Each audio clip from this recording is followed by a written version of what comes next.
So, welcome to Jumbo IS and welcome to our lecture series called Daily News in Shorts. In this lecture series, we cover a particular day's current affairs in a very short span of time within 30 minutes.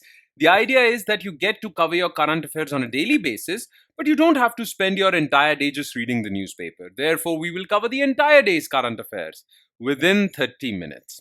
Now, just watching this lecture in 30 minutes would be job half done because just after watching this lecture, you need to revise it as well. Why? Well, revision helps in consolidating these current affairs in your memory. Otherwise, you'll quickly forget them. Now, you can revise these current affairs from the notes provided by us, and these notes shall be shared on our Telegram platform. The link to our Telegram channel is provided in the comment section below this video. Alright, let's begin today's discussion. But first, let's take a look at the list of topics that we shall cover today. So, in total, we'll be covering 4 topics. Number 1 is Governor's constitutional role. Recently, a controversy erupted, and this controversy has been going on for quite some time now.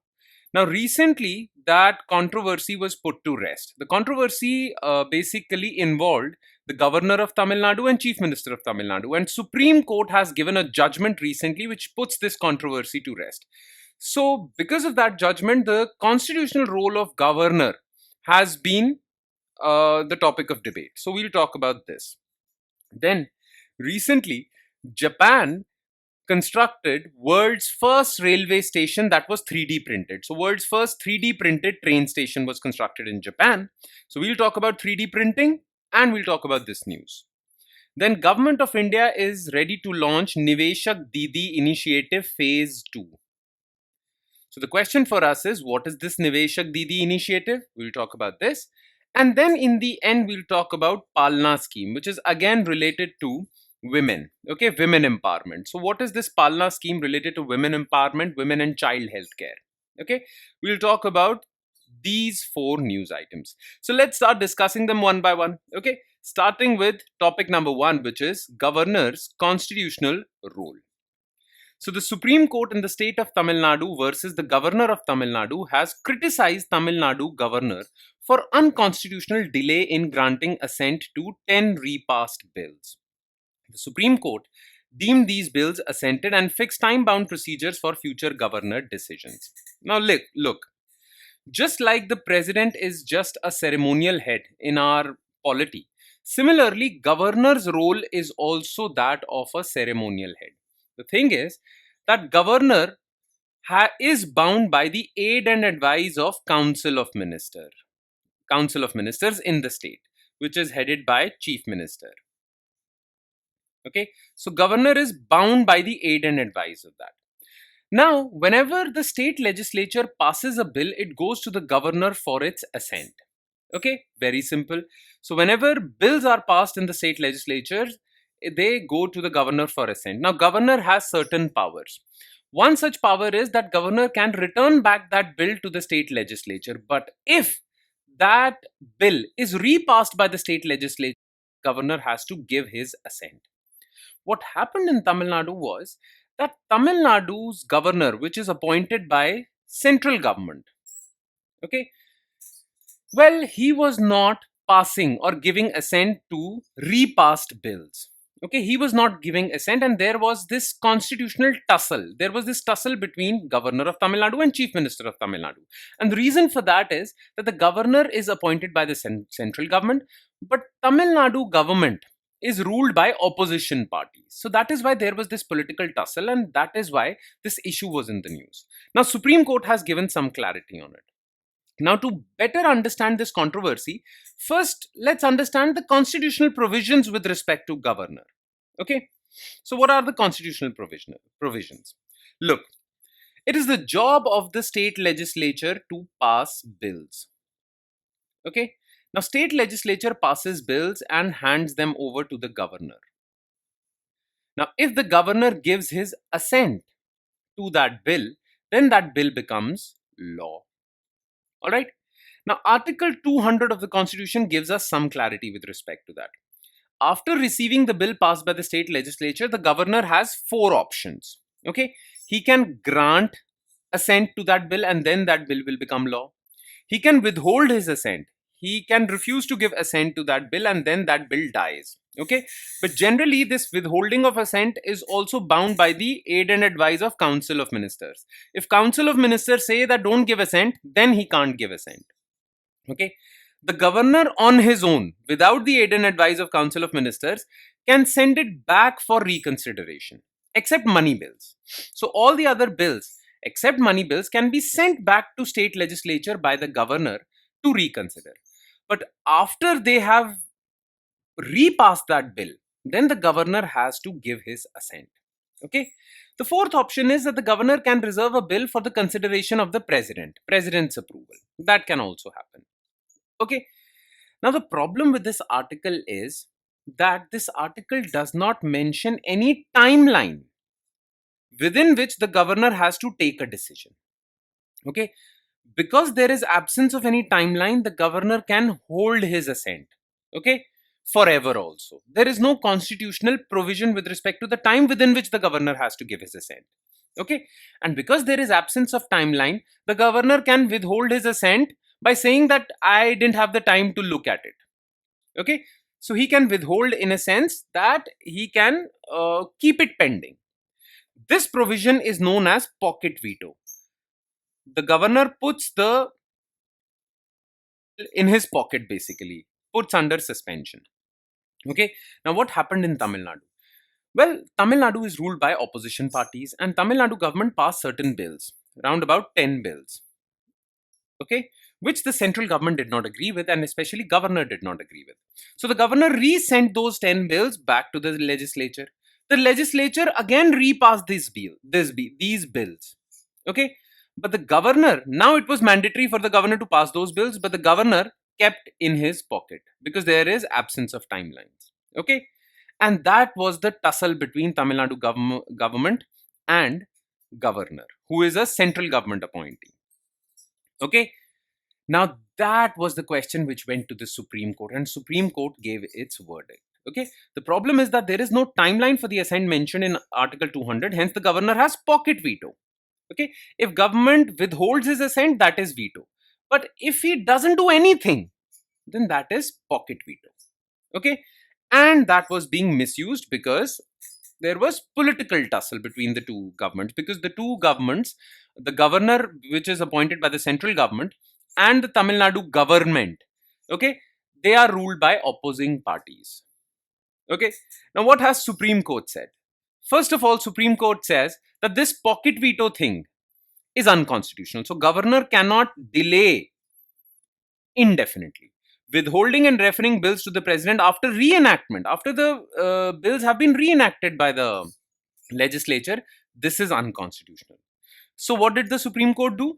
These 10 repassed bills have been deemed passed or assented by the Supreme Court. Supreme Court says, we won't wait for your assent, Governor sir, and we will deem them as assented. Okay, and this power that the Supreme Court had, through which it deemed these 10 repassed bills as assented, is mentioned in Article 142. So Article 142 says that the Supreme Court has the power to do complete justice, so it can do anything. Okay. Under Article 163, governor must act on the aid and advice of the Council of Ministers, except in matters where discretion is allowed. So generally, every decision taken by the governor is basically the decision of Council of Ministers. But the Constitution also mentions that governor can use his own decision, which can be different from Council of Ministers' decision, but those grounds, those cases have been mentioned in the Constitution. Okay, the Supreme Court says that governor will always be bound by the aid and advice of Council of Ministers, except cases which are mentioned in Article 200. For example, if the state legislature is passing a bill that would alter the power of High Court, then the governor can basically use his discretion. But in every other case, the governor is bound by the advice of Tamil Nadu government or any other government, Council of Ministers. Okay. Now, this judgment is significant. First of all, it restores federalism. What is federalism? Division of powers between center and states. But through governors, central government exerts control over state governments. So through this judgment, Supreme Court has restored federalism. Supreme Court has restored autonomy of elected state governments. Okay, so this is a significant judgment. All right. Plus, there are many other pending cases similar to this case in other states as well. Those would also get resolved. Plus, in your notes, it is also mentioned the basically Supreme Court also gave a timeline. Timeline was absent in the Constitution, so Supreme Court filled that gap and gave a timeline within which the governor has to take a decision. Now that timeline is mentioned in your notes, so go through that. All right.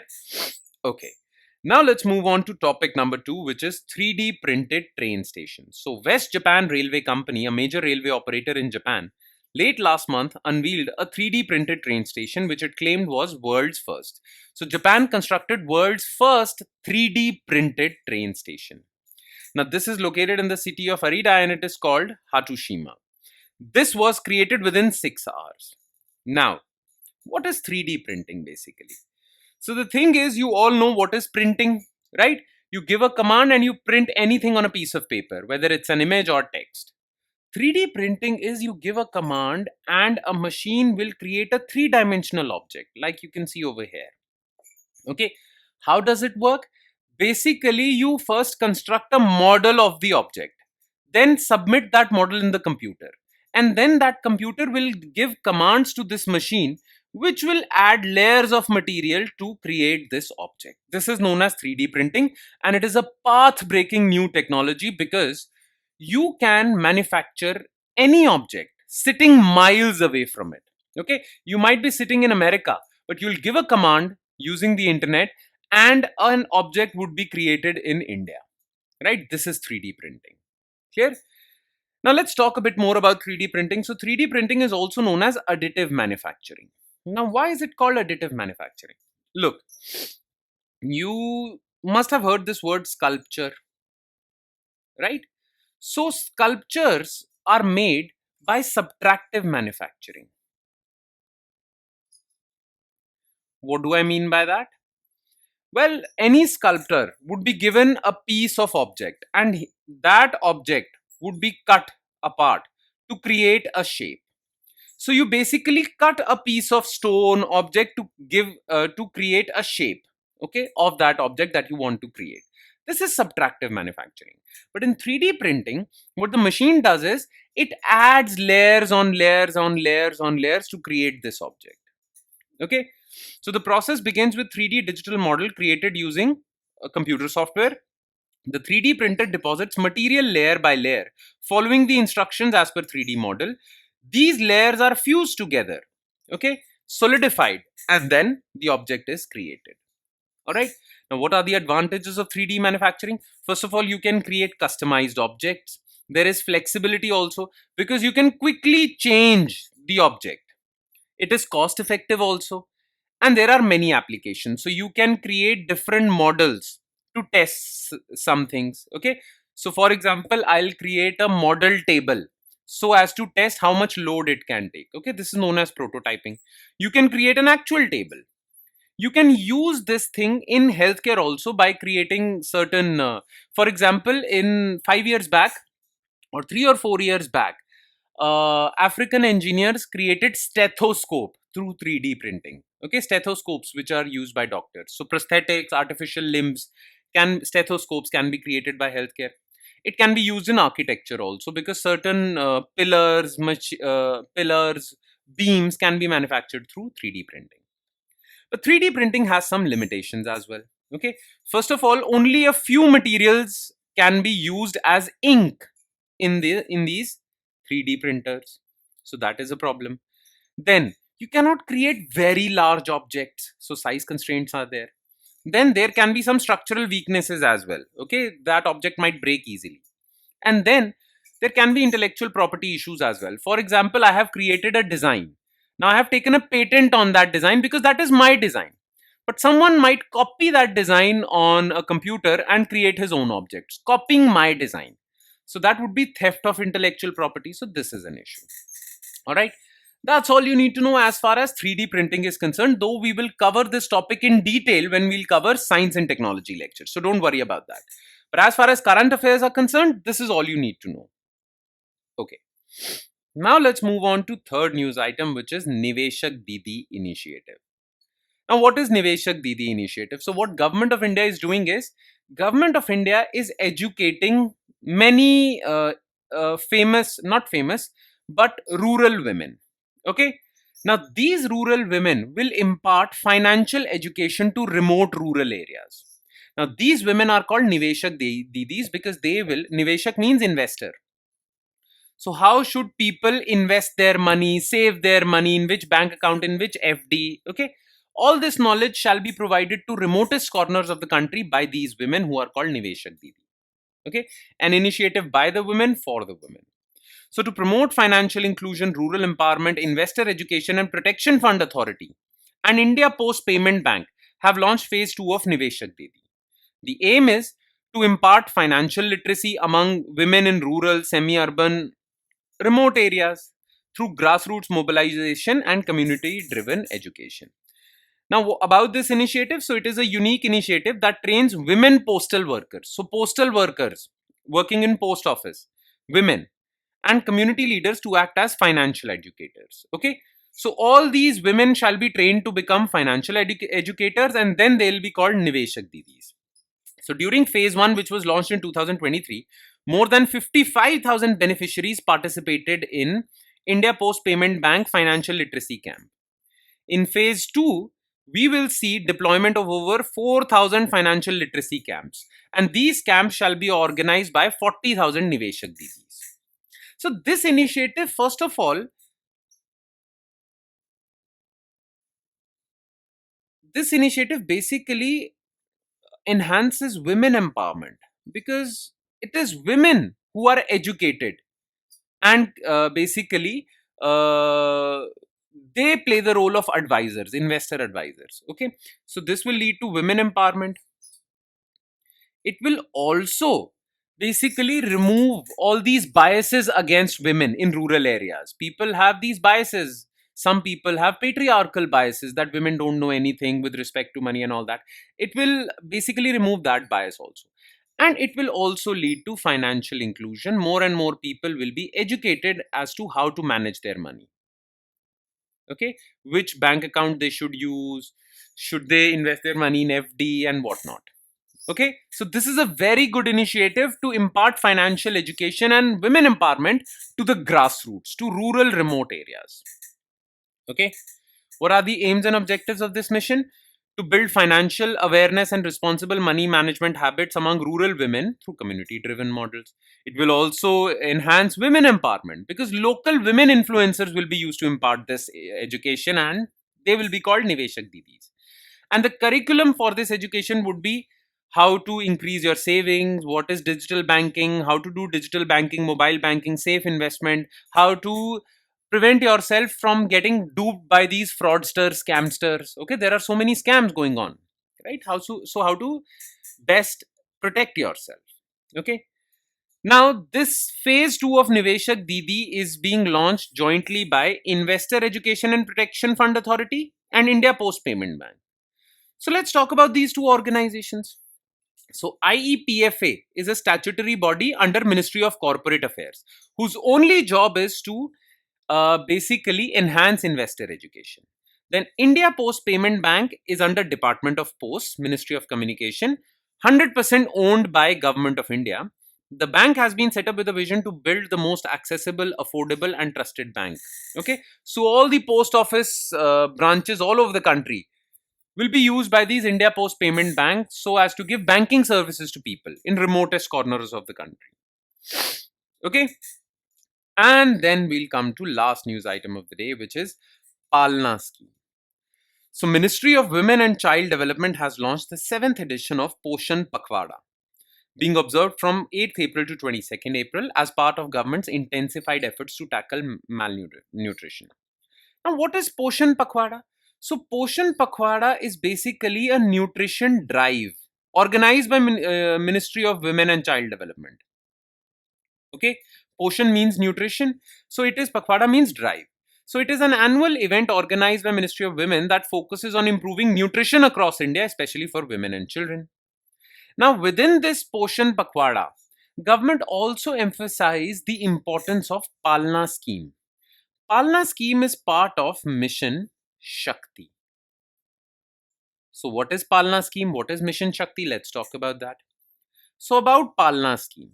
So it is a centrally sponsored scheme. By centrally sponsored, it means that 60% funding will come from central government and 40% funding would come from state government. Okay. In northeastern India, northeastern states, 90% funding would come from central government and 10% from state government. So centrally sponsored schemes are those schemes in which finance is shared between center and state governments. Central sector schemes are 100% financed by central government. Okay. So Palna scheme is a centrally sponsored scheme that provides quality crèche services for children between 6 months to 6 years. Quality crèche services. Well, crèche services are basically, crèches are those areas where you can leave your children and they will be taken care of. Now, government is establishing these crèches so as to help women work. Because the reason why women don't work or go for their jobs in India, biggest reason is that they have to spend most of their time for childcare. They can't leave their child at home. But if India has good crèches, then they can, in the morning, they can drop their kid to the crèches where they will be taken care of. And when they come back, they'll pick up their kids. These are called crèches. And government is establishing quality crèche services so as to assure women that they can leave their child at these quality areas where their nutritional requirements, education requirements would be taken care of, and they can work in their job without any trouble. Okay. So this scheme basically enhances women empowerment. It basically supports women empowerment because now women can work without any worry.